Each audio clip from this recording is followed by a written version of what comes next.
So we need to work at the fear. And it's also connected to risk taking, right? Yeah. If you're going to take big risk, there are always two sides to making that decision. It's the actual risk.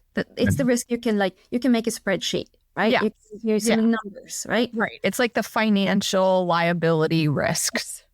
And then there's the perceived risk. And the perceived risk, if you have a lot of pain, if you have fear of abandonment or fear of betrayal, for instance, in your system, or if you think I have to go it alone because I always have. And now, okay, that $50 million risk, right? I did that, but now the risk is $500 million. Now that fear, it will kick back in like it's never done, right? Right. Yeah, it comes back. Yes. Yeah, it's like, so I like how you're doing it. It's like you're kind of like pushing up, but you're always going to have to face that fear. Yes. And now you're building the Leaning Tower of Pisa if you do not capacity engineer.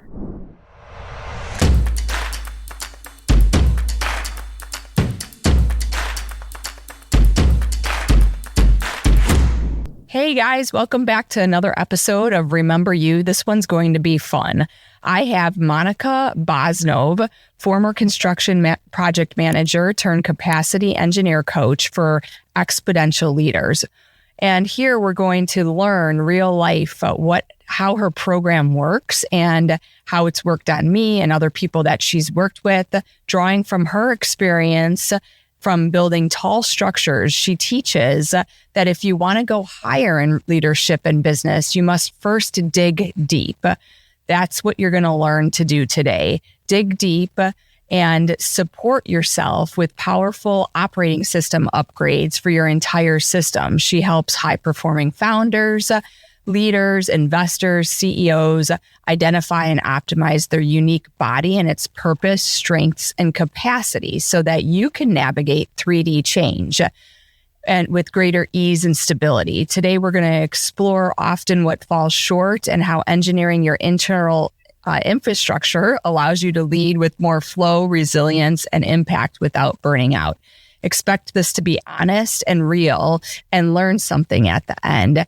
I will also have how to connect with Monica in the show notes for you so you can schedule a 15-minute conversation with her if it's something that is calling to you after listening to this. So Monica, welcome to the podcast and Remember You. Thank you. I'm so happy to be here. This is going to be, as you said, so much fun.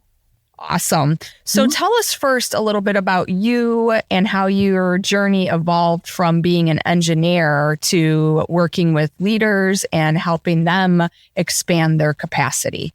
Yeah. So first of all, I'm not an engineer. Okay. However, I did work. Project manager, right? Sorry. Yes, I did work as a project manager. It was a position it required being an engineer. I got it on merits, but I've been in construction, and that's like one of the foundational. Yeah, I started really early in life, like doing the actual hard work in construction, right?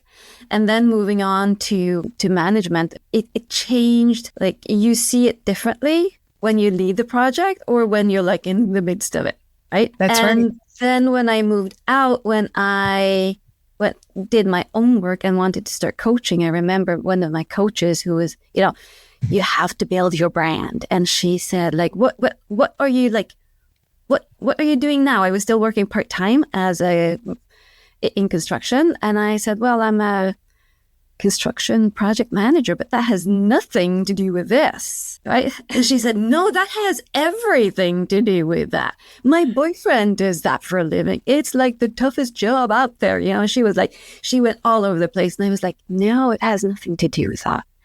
But then over the years, as I started doing more and more of this work, doing deeper work, like more deep transformational work, I started seeing whoa, I actually see human beings as structures that have their own unique architecture, right? And you cannot use the same materials if you're building, a skyscraper and if you're building a teepee. Right?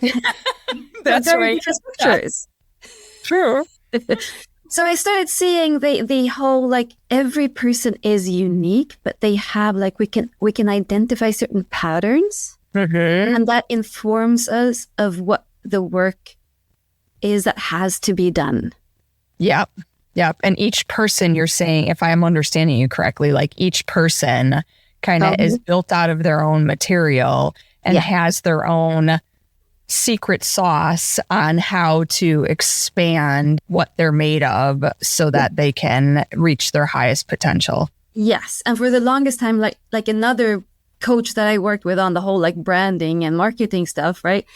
When I said, well, I work with nervous system. And she said, no, you can't say nervous system. No one gets that. Say mindset. And I was like, I'm not doing mindset. Right? Yeah, mindset's so different. I guess mindsets to me is like when somebody says the difference between hypnosis and talk therapy. Like, talk therapy is mindset work.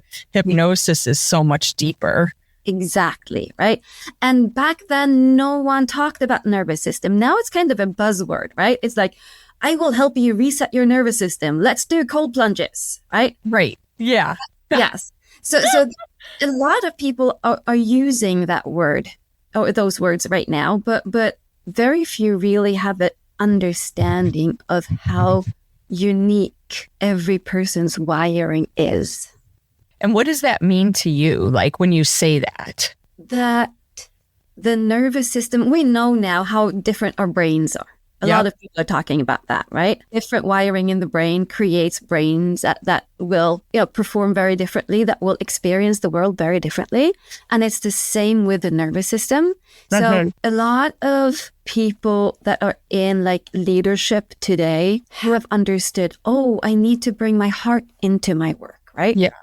And then they're like, there's this amazing thing, my heart. And then they make that there's this mind-body connection, right? And we have the Heart Math Institute that does amazing work around the heart. Right? And then we have people like you, Christina, like, you've been walking around all your life with your heart wide open. Yeah, and we found that out, didn't we?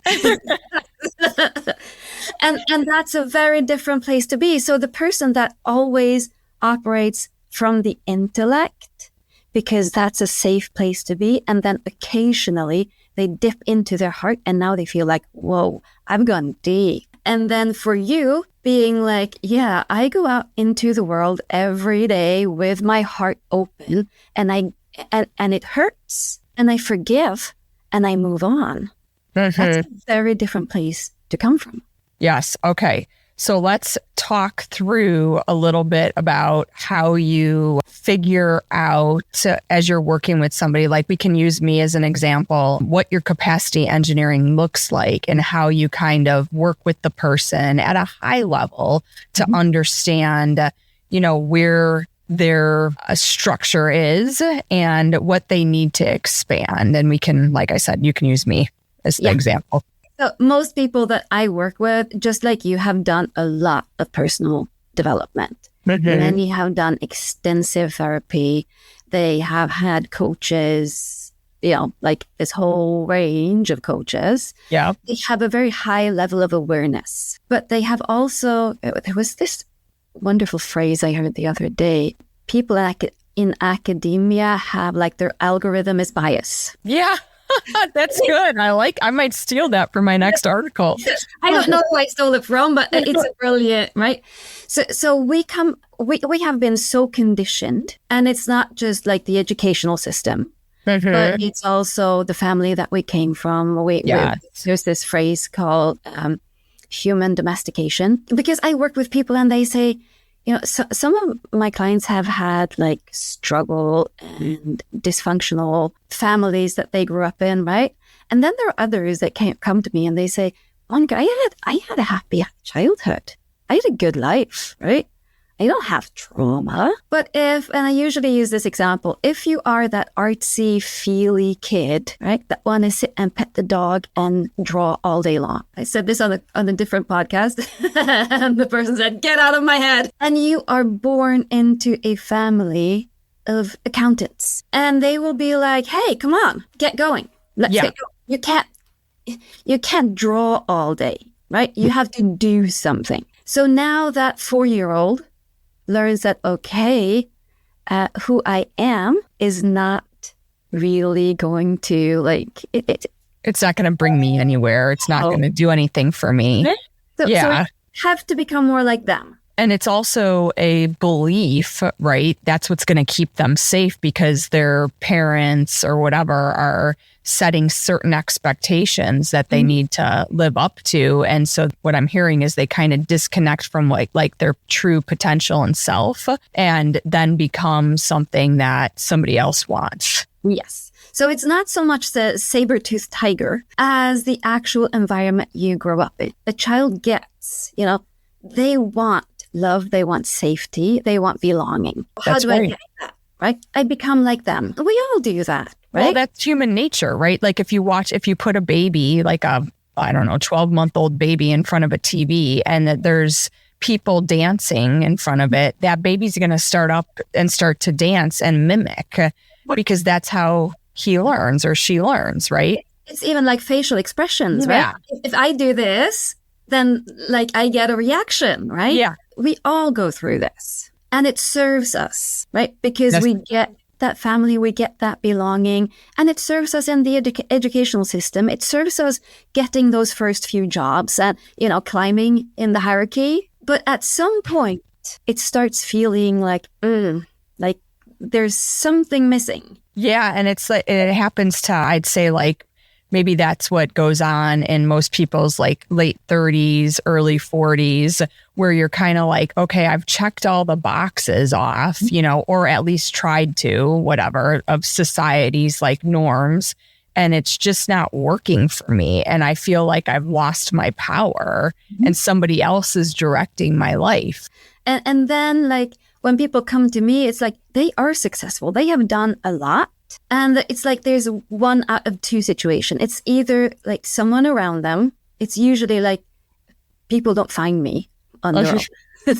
Right. Yeah, that's right. No, they don't. You're very hard to find. You're the best well-kept secret out there. Yeah. So when people send people my way, right, when the people that know my work. So it's usually former clients or people that we have connected because they work with the type of people that I can help, right? Yeah. And there are usually 2 points. So I call it either it's build for load. So say an investor sees, okay, I am going to invest in this person. I'm going to throw $5 million, $5 billion, so I'm part of a syndication group and, we have the smallest checks are 5,000 and then they go way up, right? Each person is putting that in. So it could be even they want to diversify and they're investing in smaller amounts. Yes. Right. So I am going to throw money at this person because I believe in this. This concept, they want to be safe. And the biggest risk, if you have all the money you can dream of, right? The weakest link becomes the person who is supposed to carry it all. I've seen it. I know it. Yeah. So they go, okay, this person is going to carry so much more load. We have to prepare. And that's what I call it, deepening and widening the foundation and then reinforcing the load-bearing walls. And now you can build taller. Now they can carry that load. And then if that didn't happen, sometimes I get in a little bit later. And that's when what I call the leaning tower situation. Yes. Talk to me about that. So what does that look like? That is when, I would love to say that we're all like the Eiffel Tower and you can just build taller. But most of us have more in common with the Eiffel Tower, right? Yeah. And try to build that taller. Doesn't work so well, right? Mm-hmm. So what you see is there could be volatility, right? Yes. Shouting in the C-suite room or in the boardroom. Decisions are not happening at the pace they need to, right? Yeah. Or this key person comes into the office Monday morning and clearly is not ready to pick up the ball and run with it again, right? Right. Things are slowing down. Things feel off. This is not how this person usually reacts. And also this can happen it's not necessarily about gender, but it's also about the wiring. But also, you know, you have that founder who could potentially be female that is also like always on time, always helps everyone, because that's how we were like very much conditioned, right? Always helping everyone, always delivers on time, and everyone is going, whoa, she is so amazing, right? And what they do not realize, because everyone is kind of like drawn to that flame, and only in hindsight, when everything crumbles and there's that person, the flame is gone and she's burnt out. Yeah, the spark, it's gone. I was just talking to a woman who I'm doing hypnosis with, and she owns a very successful company, and she told me, my spark is just gone. As long as they had the spark, everyone was going, hey, this is amazing. Let's push this person. Let's help this person. Let's support this person. Let's invest in this person. And they do not realize what they're watching is a burnout in real time. Yep. Then after the fact, it's like, oh, see, now we have a mental health issue. Yeah. Yeah. It was supposed to be a mental health issue, right? She needed the support. And that's what I mean. Like, that's my whole point with capacity engineering. We have to prepare for the growth. We have to widen the foundation. We have to reinforce the structure so that the key person can carry. And that is not mindset work. Yeah, tell me about, so I know when you and I first started working together, you told me about kind of the average, probably 2% of the population that is kind of risk takers, and how you figured out by creating playgrounds. Yes. What I want, you kind of, and this will kind of go into like why we really need that capacity engineering, right? Yes. So it's the story of the boy who climbed higher. And I was in construction. We worked with schools, and you've probably seen this material, like the soft rubber that is under the climbing frames and is it the swinging, what do you call it? Like, yeah, the slides and the swings and the monkey bars. Yeah. So instead of here, it's like, and everybody for listening, we are really excited because Monica is across the pond. She does not live in the United States. And actually, English isn't your first language, is it? No. So she's awesome. Let's just say that. Awesome. Anyways, so yeah, we have like wood chips at a lot of our parks, but you created that more like rubbery, easy material. So if you do fall, it kind of protects you from that impact a little bit. Your kid, right? Mm-hmm. So this was it was launched. This was a brand new product, and it was launched. And so I live in Sweden, and Sweden, you know, all about safety. Volvo, it's ugly, but it's safe, right? So this was like, okay, this is what we're going to have like in all the playgrounds. And the first one opened, and it was like, yes, we even put in the soft rubber. So now the children are safer, right? And we felt really good about ourselves. And then like one weekend, we get this phone call from, the principal's office. Hey, we have a kid in the emergency room with a broken leg. And we're like, oh, weird. That's an anomaly because we made it safer. Yeah. Right? Not our fault. That's great. Right? Second playground opens up. 2 weeks in, we get a phone call from that principal's office. Hey, we have a kid in the emergency room with a broken arm. And we're like, that's a weird coincidence. And I even had like one incident where the kid that fell and broke his leg was the son of the landscaper who put the soft rubber in. It's like, wouldn't it be fun to follow him and see where he ended up? That's a story for another time. But then like this pattern, right? And pattern, here's another phrase I stole the other day. Patterns don't lie. So we started seeing this pattern, right? It started happening. And yes, the soft rubber made the playground safer for most kids. But in every playground, in every school, right, you had one or a few children that were like, smart kid, couldn't sit still. Yep. Risk taker, love the intention. This kid went, whoa, falling doesn't hurt anymore. Wonder what I can do now. I love this story. You may be you might even self-identify, right? Oh, I self-identify, yes. I mean, give me a car and let's see how fast it'll go.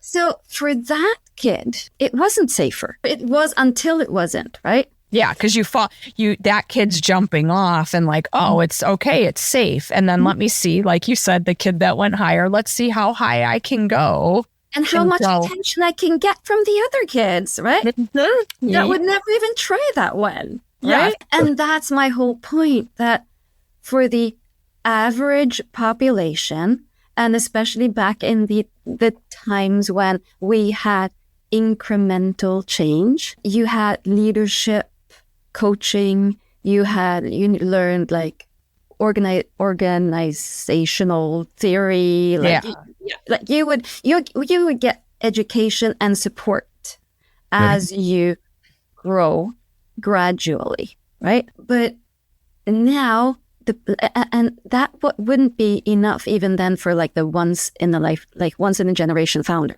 But now, like that once in a generation founder, they're all over the place, and everyone who has money to throw at them is throwing money at them.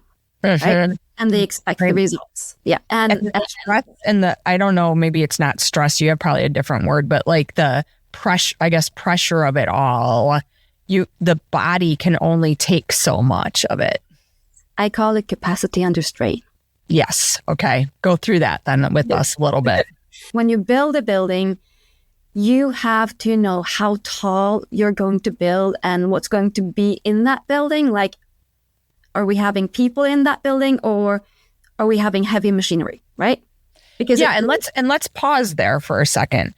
And this is kind of where when most people sit and think about like a vision, right? Mm-hmm. So if you just are out there willy-nilly and you're investing or you're a founder and you're kind of like, well, I have this kind of idea, just like building, but I really like fabric. And so I'm going to build my building with fabric and like put some posts in it, like build a teepee. Okay. And then all of a sudden someone comes in that's investing and is like, well, I don't know, like you probably need to make some like extra room. And so then you start pulling your fabric and you haven't really thought about like, oh, well, as I scale, this isn't going to work. Yes. Or you're envisioning a skyscraper and your mentor who's been he's been building teepees for 40 years. And now he goes, oh yeah, you want to build like tall and slender? Okay. Like I know how to do this. Trust me, because I've done it. And like, no, you're getting into trouble, right? A lot of trouble. Because you're trying to put like two things together that just don't work. Yes. And that's why these leaders, they need more than the standard support because they are building something that has never been seen before. Yeah, and especially the unicorns, yeah. And they see things that no one has ever seen before. They see around corners. And as success grows, right, visibility increases, scrutiny increases. Yeah. The expectations, like, okay, you made it to this level. Now let's take it to that level, right? And the foundation has not been deepened. The load-bearing structure has not been reinforced. And that's the nervous system, right? So now we dig deep into the nervous system and we see, what do we have? And now we look into like conditioning, domestication, all of the things that you have been taught. This is how we build teepees, right? It's like, yeah, okay, we have to subtract that teepee thinking. Yep. And now we have to see what's really like, what is the capacity you have? What are you able to carry? If you, like, one of the biggest lies we tell our children is, oh, you can become anything you want to be. Let's talk about that. Yes. Yeah. What does that mean? What does that even mean, right? And you can't, right? Yeah. Because you, as a child, you will start looking and see like, oh yeah, my aunt, she's a lawyer. I want to be that. Right. Because I love her so much. What we don't say is, most of the time, is what lights you up? What is it? A lot of parents, I bet, don't even know that question about their kids. And you can't be anything you want to be, but you can be everything you are. And so that is where we delve in. What is it in you, right? What do you have? What are your strengths, right? And so we look at the nervous system, the anatomy of the nervous system. And now we come back, right, to where we started. So like for you, you have a big emotional center, which is like the seat of like both creativity, but also like deep intuition. Yeah. And since working with you, I've been really tapping into that through different types of meditations and stuff that I've been doing. And I have gotten to a point, this is going to sound really weird. But everybody here listening already knows I'm really weird. I've gotten to a point where I can think of somebody and they will literally call or text. It's almost like I'm telepathically talking to them. Mm-hmm. And when you start to tap into that, then I'm able to make some better decisions for myself, because I'm like, help me know this. And I have like this program that I go through. Mm-hmm. And I've been working on like, is it a hell yes or a hell no? And help me feel that in my body. Mm-hmm. Yes. And that has to do with entanglement, which is a real thing, right? Once we really connect, and because your nervous system is wired for deep connection. You're like really wired for deep connection. So you can do that. You don't use like this, like I can see your path, that kind of intuition, right? No. Which is meant only to be used for you. But that emotional intuition, like that's big. That's connecting. That's sensing, right? Mm-hmm. And then you also have the top heavy part. Yeah, where like you're the visionary. You can see like you're one of those people. You can see things that don't exist, and they're so vivid to you. You can take this idea and you can like, whoa, and then you share it with people, and they go, huh? I did it yesterday with my husband on a walk, and he's like, dude, you come up with the most amazing ideas, like shit that I can never even think up. Like, how do you come up with that stuff? He's like, but you need somebody to make the vision happen, because like you just start talking about it and then you're like on to the next thing. Yes. And that's what, in a traditional support, like someone who would guide you in a leadership, right? They would probably say, hey, Christina, look, you have to put everything down on a spreadsheet, and now you have to put everything in place. Yes. Like, no, you don't do that. You hire someone to do that. That's right. It is. Yeah. It's so true, because that drains my energy. Yes. And that's the person who had this massive insight recently that, oh, you know what? There's this connection between the mind and the heart. She's that integrator, right? She's the one that she can understand your idea because she has a brilliant intellect. And if like she has the courage to go into her heart, now she becomes a way more powerful leader, because now finally people can feel her, and she can take that vision. She can put it into like a graph or a spreadsheet or whatever. And she can talk to the entire team, and she can say, you need to go here. You need to do this. And no, stop doing this. We have to do this first. And she will support you while you are you're the visionary and like the intuitive, like you can like bring in all of those resources, right? Yeah. Because they know that I'm being authentic, I guess. Yes. They see that. Because I'm allowed to be able to have that and not be like drowned down with all this other stuff that like stresses me out. Yes. Right. So that's the work that I do. Like I listen to people and I listen to their words. I'm like, oh, right. And I see their anatomy. Like I see their physical. Oh yeah, that's fun. You taught me some cool stuff about that. We got to go there, but I'll let you finish. But that's like, a lot of the work that I do is listening. Like that's the most powerful thing you can do, right? Listen to people and take them in. You know this because it comes so natural to you. It doesn't come natural to most people. Yeah, that's right. We've been taught, you have to talk. Come on, you have to talk. Say something, right? Yeah. Yeah, and me, I'm like, my family makes fun of me. They're like, I'm pretty sure you're not from like this earth because you don't want to talk and you think we can like read your mind. And I'm like, but can't you just feel the emotions?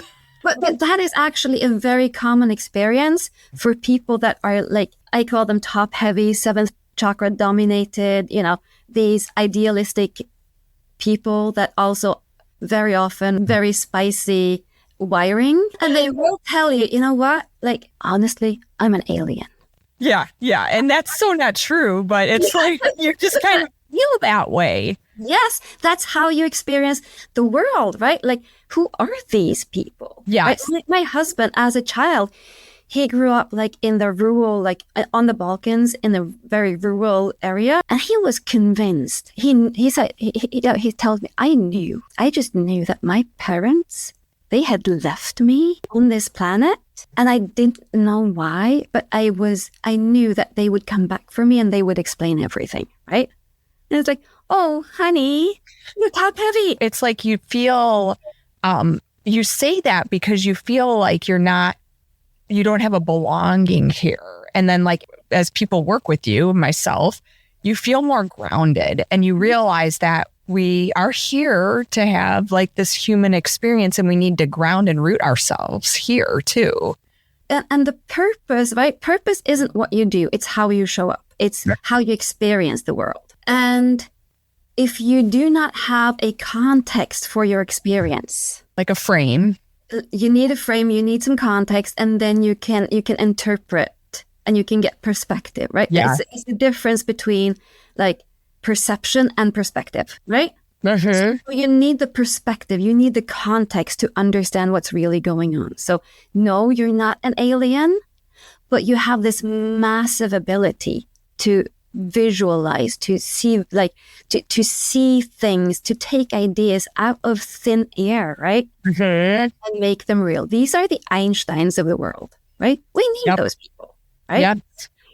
And then we have people like you that are feelers as well, right? You have both of them. So you have the feeler as well, right? You can connect with people, see them, have the world, like take in the entire world and feel. And people like, I can be with you and not feel judged at all. That's right. Just that in itself is so healing, right? How often do people have like moments like that? Not very often. And like being able to love even like the most horrific thing happen and being able to forgive and heal yourself and others and move on. That's powerful. And it's very like undervalued today. Yes, it is. It is. And I think it's, we could go really deep into this, but it's something that needs to continue to happen. I have a friend who does like divine feminine healing and different things like that. And it's like opening yourself up to love and forgiveness, and healing is going to be kind of like the new paradigm as we move further into kind of this transition that I think a lot of us are going through with our DNA and stuff like that. And I want to talk to you about so much of this. But, and then like, because you instinctively know, right? Okay, love is the most important thing. Yeah. Like when it comes down to what's really important, love is the most important thing. Not all of us experience that, Christina. I know. Right? So then we have the people that have power of word. They tend to be like, very driven, will die for their cause, but it's all about winning. And now that can go into like, I want to win more than anything and I'm willing to do everything to win.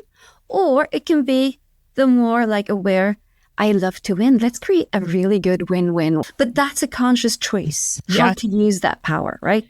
And that's where your capacity engineering really comes in. It's like, how do you take that, and that's your strength, and expand it so that it doesn't become your weakness for a way, like the crack in the foundation.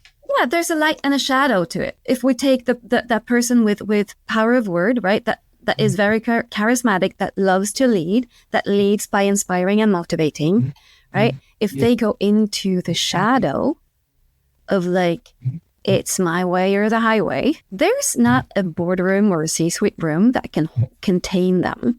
Right? Because they will manipulate. That's a dark side of inspiration and motivation. The dark side is manipulation.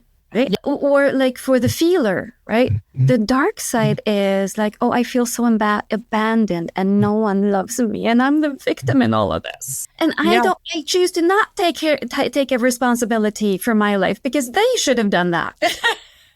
And it's true because it's like something we worked with, right? Like it's that abandonment that sometimes creeps up. And then I start making, for me, at least in my kind of area, I make then maybe decisions that aren't right because I'm like, I have this fear of abandonment and it's the opposite of my light side. Yes. And now say you're a founder, right? And you're a feeler. And now the stakes are getting higher and higher and higher. What if, and that fear of abandonment comes up? Well, what if they abandon me now? Yes. Right? Or you're that high stake, I'm going to win and I can talk people into anything.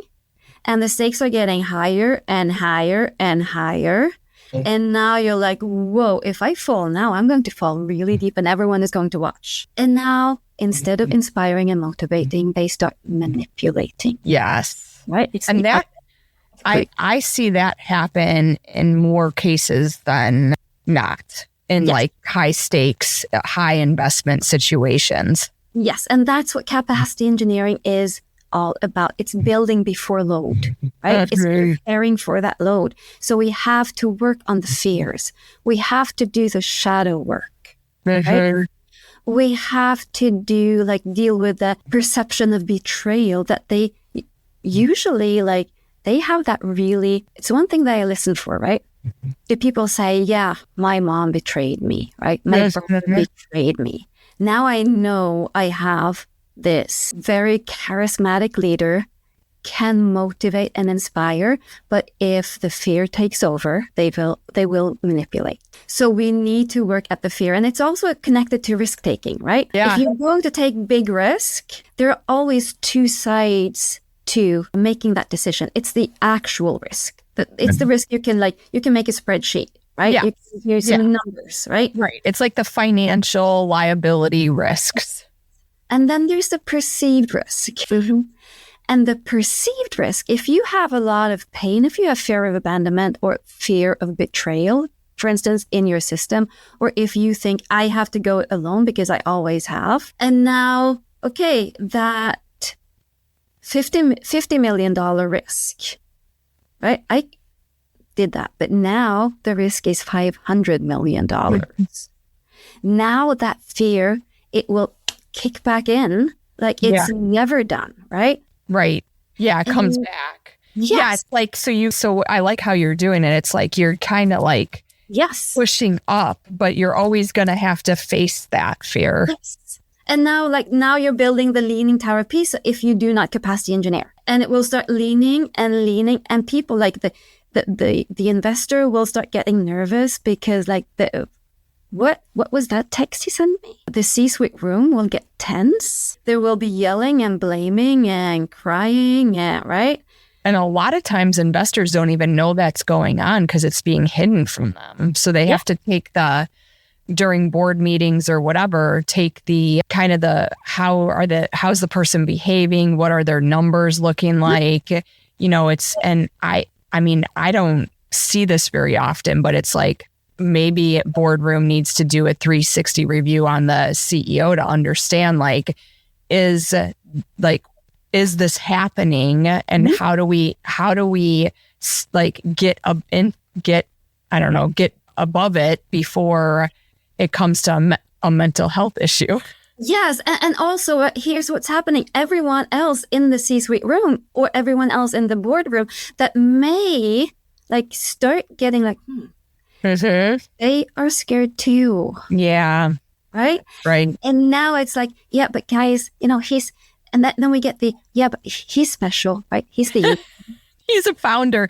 I hear that all the time. That's how they act. They're founders. And I'm thinking, no, they don't have the capacity to do this anymore. Exactly. You took the words out of my mouth, right? See? That's what's happening. They do not have the capacity because no one has made sure, no one has said, hey, to go to the next level, you need, like, there needs to be an upgraded nervous system.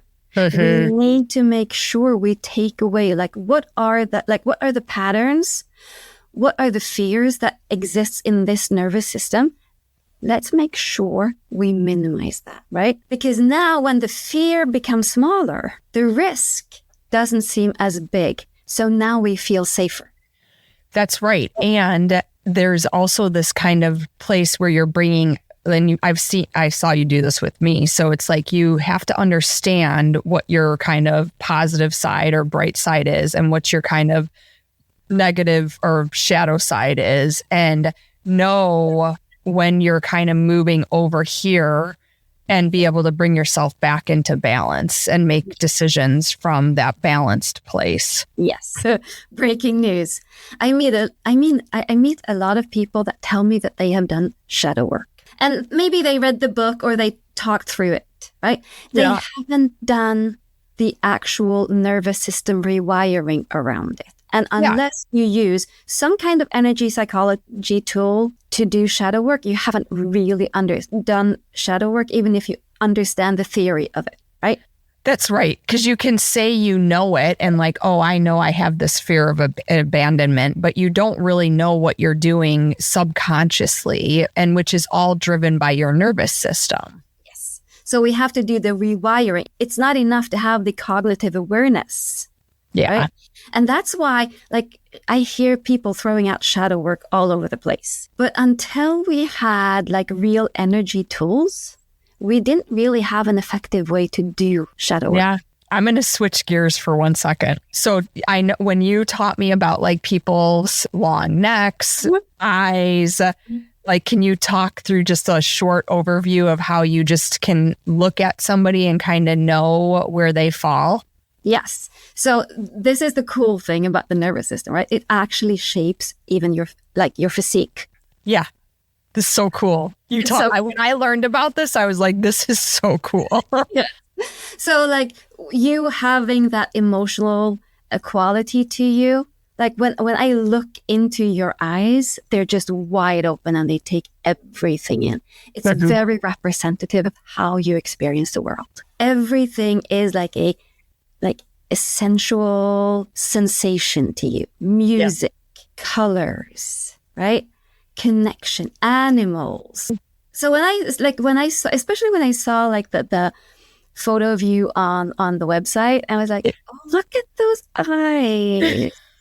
So you have different, and then you have the long neck, which is like that idealist, that top heavy person, the visionary. They have this. They're often long and slender, not always, but often. Like their energy moves up, and they struggle to connect down. Right? Don't want to be on this earth. Right? I want to move up because it's way funner up there, right? But like if you're building a business, if you're a founder, you have to bring the energy down. So I have a lot of those, like when I look at someone, I'm like, and very often, like I see people that they will behave as a team player because we get so much, like everyone loves a good team player, right? And then I see someone who has a very a body that is very quick movements and maybe quite slender, right? And I'm like, that's not a team player. A real team player, the person that loves to drive you to the airport, right? They are solid. They're like the protectors. They're the protectors, right?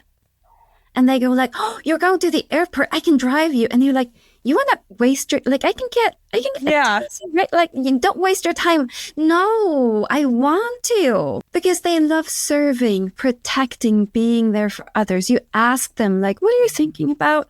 And they go, what are you thinking about? Right? Because they are those, they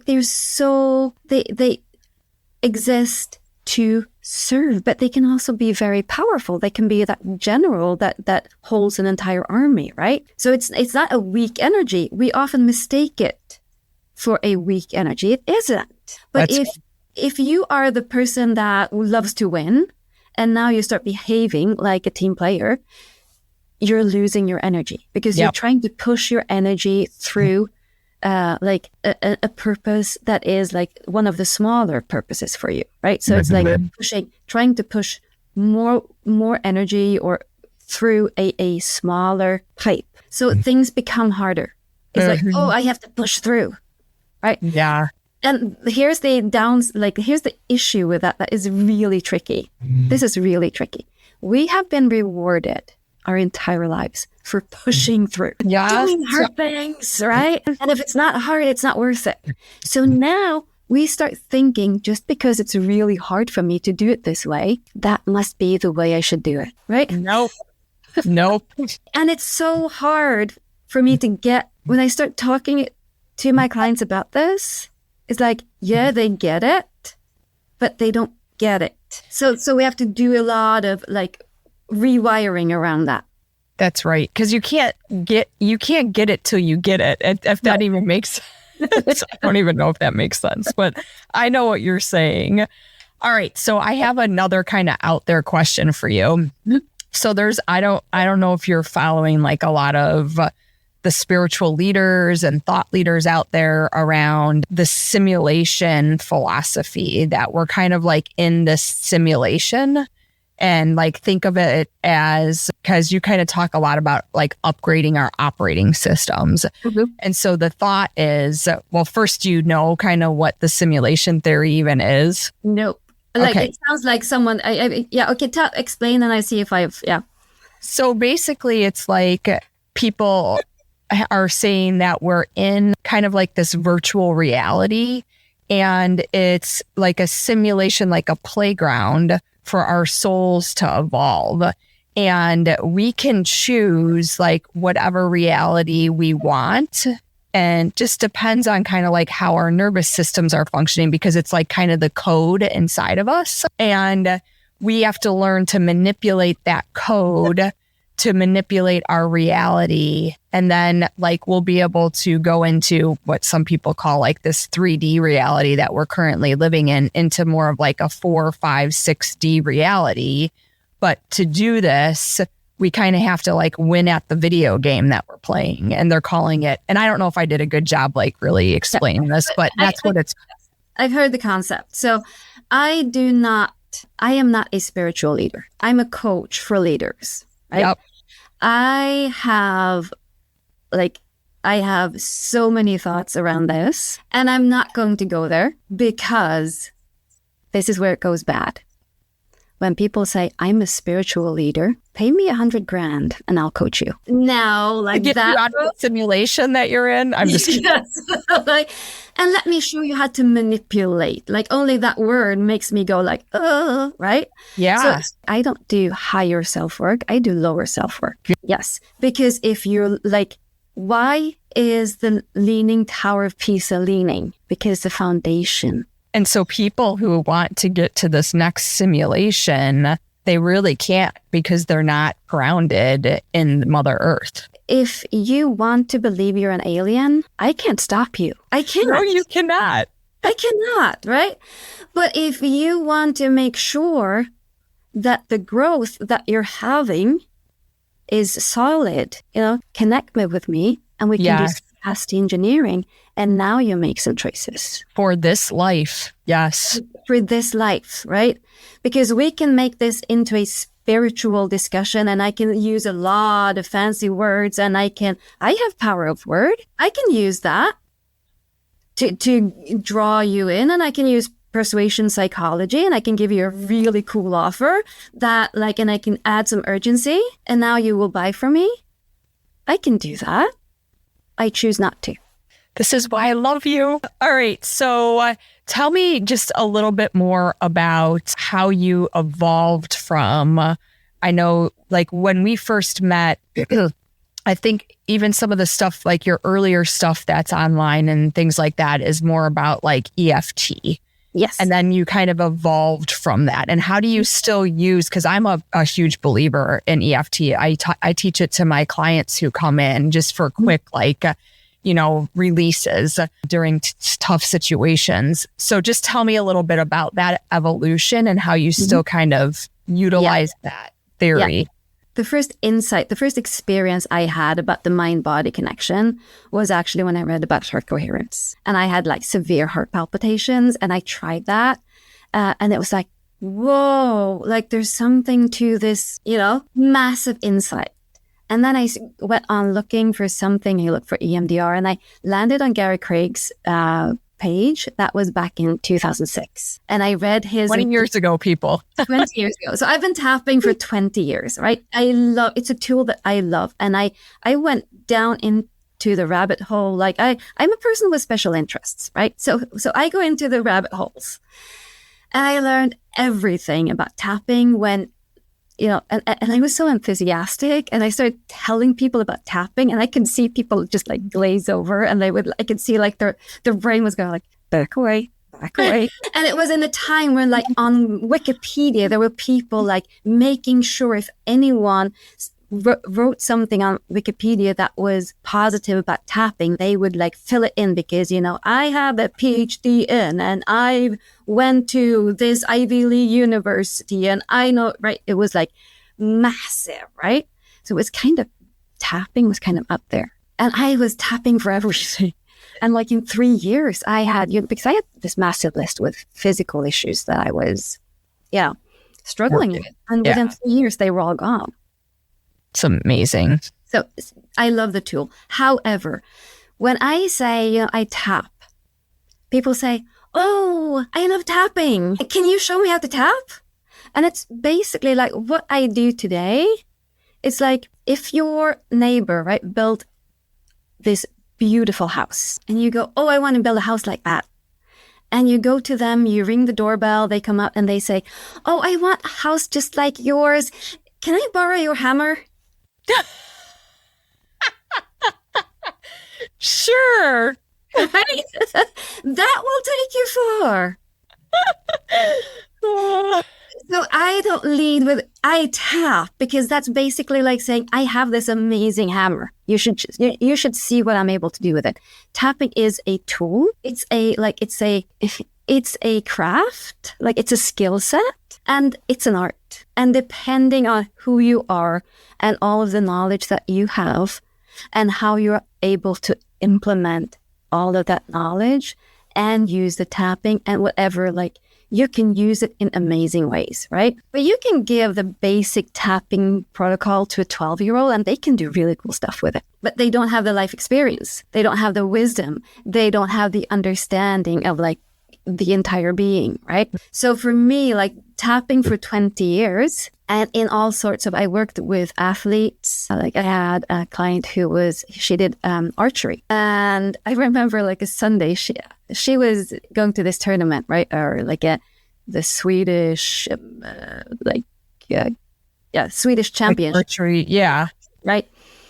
And she was like, oh, okay, I'll send you a message how it goes, right? And I forgot my phone back home. And then when I get back home in the evening and I see this message from her, like, I got the gold medal, And it was so cool. And we only worked on like the emotional and the mental stuff around like actually performing and being embodied in the moment. Right? I've worked with stress management. I used to have a really cool workshop that was called Get Rid of an Idiot in 30 Minutes. Oh, I love this one. Tell us about this one. And once I did it, and I used to, invite people from work. I was working as well back then. Someone brought a friend. And like weeks later, this colleague of mine said, my friend that was at the workshop, she tapped for one of her colleagues. He never showed up for work. Like they never saw him again. Word from this universe. It was so funny, and we have no idea what happened. It was just such a funny story, right? But it's like gave a frame, right? And then that's what reality happened for her, So she had a powerful experience. And I've worked with, small business owners. I've worked with people in corporate on different levels, but it's like this big like puzzle of like all of these pieces coming together, and you see like, oh yeah, like this thing, and then if I do this, I want to do this, right? And so So I actually have started, like over the years, I started like my tapping protocol became more and more simplified. And then like years later, when I saw how Gary Craig was tapping, I was like, oh, interesting. He's made the same changes that right? Because there are some tapping people that see my tapping and they're going, you're doing it wrong. Right. Yeah. Yeah.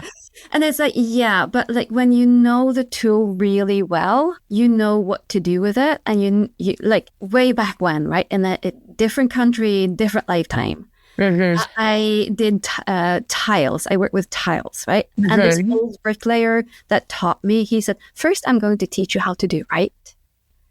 And then I'm going to teach you how to cheat the eye. That's right. And that's where the wisdom comes in that you were talking about. Yes. And it's like with anything, the more wisdom that you have from lived experiences, the more you can bring that into the modality, whatever it is, whether it's tapping or like with me, it's hypnosis. Now I can kind of use what I know from all the wisdom I've had in my past and make it kind of unique to me and what my clients need. Intuitively, I can kind of feel that. Yeah. And work with them, right? So every person's not going to get the same experience because they don't need the same experience. And you know that person that's really brilliant and she's like really high level awareness and she knows that there's something really special about her heart, right? Mm-hmm. When I get a person like that, I don't have to do a lot of tapping because they are so like, they get it and they get it, right? So they bring things like they have this like, their energy is so straight. They have this massive ability to just get things done. And I had a client like that. And when she, like this amazing woman, she was working in corporate. She came from like nothing, had completely rebuilt her life on a different continent. And now she was in the C-suite room, right? And we did some really, really deep work because she had a lot of deep stuff that we needed to like, heal. When she started making the connections in the C-suite room, and then she came like she would go into the room, she would come back to me and she would say, yeah, this guy, he said this, and this guy, he said that. Give me the exact wording. Okay, what does he look like? Okay, you go back into the C-suite room and this is what you say, right? And she would come back, I said it, and they all went along with it, right? And she started out fighting for like, I know how to do these and these men are all stupid, right? And she could just walk into the room, be present because they have this presence about them. And we like, after a while, we didn't have to do a lot of tapping. It was just like, oh yeah, right. And the energy shifts. Yes. Yes. It's beautiful. Whereas with the inspirer, that charismatic leader, right? They are more like hard work. Uh-huh. They can hold on and they can resist, right? Because they're going to win. Yeah. Because I'm going to be right about this one, right? And maybe also, right, it depends also who is working with them. So like, I'm not the right choice for everyone. Mm-hmm. Yeah, nobody is. I do believe this. I just had this conversation with somebody else.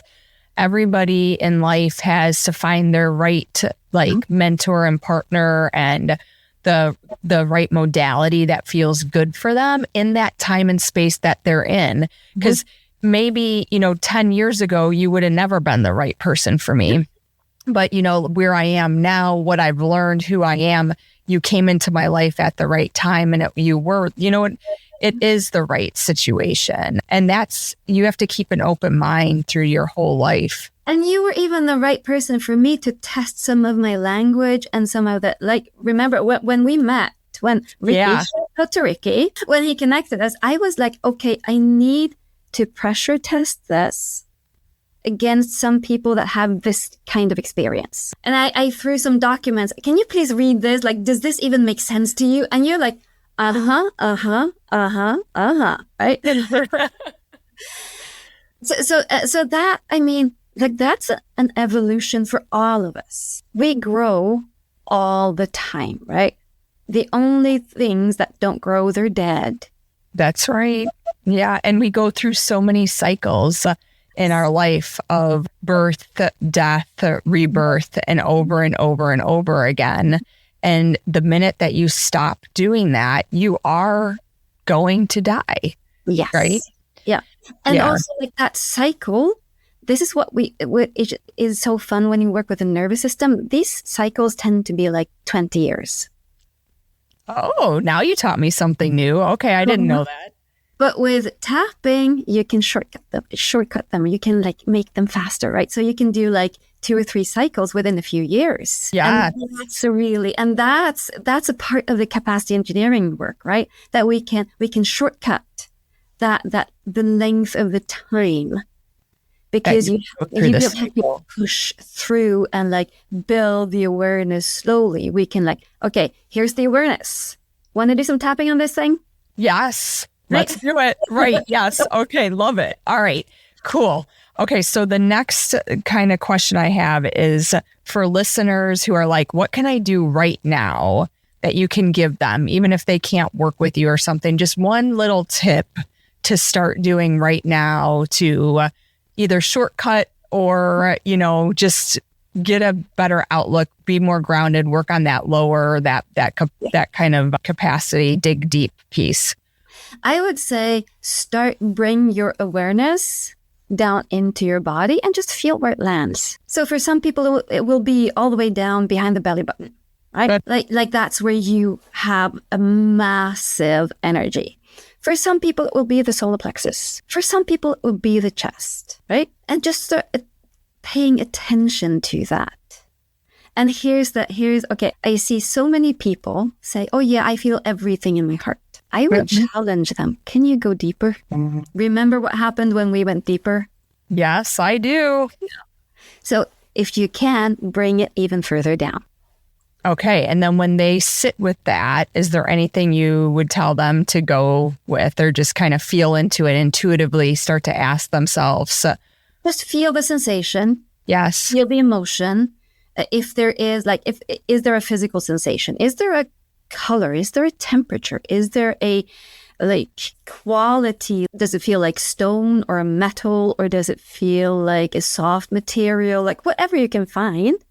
And then just sit with that and then bring that up to awareness. Because here's the thing, we tend to think of the subconscious as a lower quality of consciousness. The thing is, it just doesn't have that access to language. When you bring it up to the brain, you can add language. Now we have words. It's really hard to understand something you do not have words for. Yes, beautiful. Okay, that is great advice. Listen to that again and again, and this will change your life, I promise. All right, my last question for you. If you stripped away all of your titles, wife, daughter, friend, coach, all of that, who are you underneath it all? There is a kid in there who loves to play, and there's this crazy brain that I like to call everything, everywhere, all at once, that just has a vivid imagination. Really I want to be adored. Please like me. If you like me, then I'll do anything for you. I adore you, so you're doing something right. So, it's just me. I don't have any titles. Really. Yeah. I don't even have letters after my name, right? I'm a layperson. That it just learns and grows and has learned a secret, I guess, a secret sauce to help other people who find you. And the magic of what happens when you can sit and hold space for someone and allow them. And I know that you know this, holding space for someone and allowing them to be them. And it's beautiful. Amazing, right? I have such an amazing time, even when we do the hard work. I really enjoy it because I know what's on the other side. And that's what allows me to be able to hold the space, right? Because there is nothing I will ask you to do that I haven't done for myself. So I can sit still and hold that for you, but I'm just me, right? And and question everything I tell you. Yeah, I hope you do, right? Because there's nothing more dangerous than just buying into someone's ability to use words and be impressive with their words. So like, if I say something that doesn't sound right, question it if you have to, or just walk away, right? That's really good advice. I don't want followers. I'm not a guru. I'm not a spiritual leader. But if you want to step up in who you are and have someone support you, challenge you, give you some guardrails so that you can play a bigger game, so that you can build taller, hey, I would love to have that conversation. Yeah, I always tell my clients, and we'll leave it at this, to find 3 people that they can trust to be part of their board of directors for their life. And one of which is somebody like Monica, or somebody else. And then people who will not just be yes men, that will be able to challenge you, help you grow, become better and better in your life. And that will not put you on a pedestal, right? Yes. Right? That's right. Oh, you're special. No, you're only everyone is special. Yeah. Right? Mm-hmm. But you better take responsibility for that special thing that you do. Yes. Yep. And fully own it. And you need people to challenge you and be there to support you. So, all right. That's all the questions I have. This has been amazing. Thank you so much, Monica. Thank you to the listeners for tuning in, and everybody, all of our audience, everyone, we love you so much. Hit the follow, like, whatever. It helps us out a lot. So thank you from Remember You, and we'll see you next time.